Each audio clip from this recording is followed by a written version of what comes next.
మీలో ఎంతమందికి మామిడికాయ పచ్చడి అంటే ఇష్టమో కామెంట్ జేయండి. నాకైతే పిచ్చి అసలు మా డ్యాడీ పెడతాడు మామిడికాయ పచ్చడైతే మా ఇంట్లో మా డ్యాడీ పెడతాడనమాట. సూపర్ అంటే సూపర్ టేస్ట్ పెడతాడనమాట. నాకైతే చాలా ఇష్టం. ఇగ పెళ్లైనప్పటి నుంచి చాలా మిస్ అయితున్నాననుకోండి.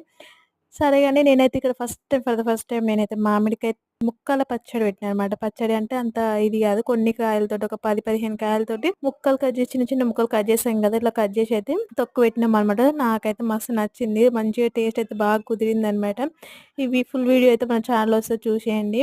చూసి మీరు గూడా జేసుకోండి. సింపుల్‌గా ఉంటది. అంత పెద్ద ప్రాసెస్ ఏం గాదు. పచ్చడి అంటే ఏదో పెద్ద ప్రాసెస్ అనుకోకండి. సింపుల్‌గా ఈజీగా చేసుకోవచ్చనమాట. టేస్ట్ కూడా సూపరుంది. మీరు కూడా ట్రై చేసి మీకెలా వచ్చిందో కామెంట్ చేయండి. చూస్తుంటేనే టెంప్టింగ్‌గా అసలు. పచ్చడి పెట్టే రోజు కన్నా తెల్లారి తింటే ఇంకా బావుంటది గదా! ఇంకా ఆ రోజైతే వేడి వేడి అన్నంలో గాని, పప్పులో గాని, పెరుగు అయితే అసలు అబ్బబ్బా! నాకైతే పెరుగులతో చాలా అంటే చాలా ఇష్టమనమాట. ఫుల్ వీడియో చూసి మీరు ట్రై చేసుకొని పెట్టుకొని ఎలా వచ్చిందో కూడా కామెంట్ చేయండి. Thank you for watching. Please do like, subscribe and support my channel. Bye.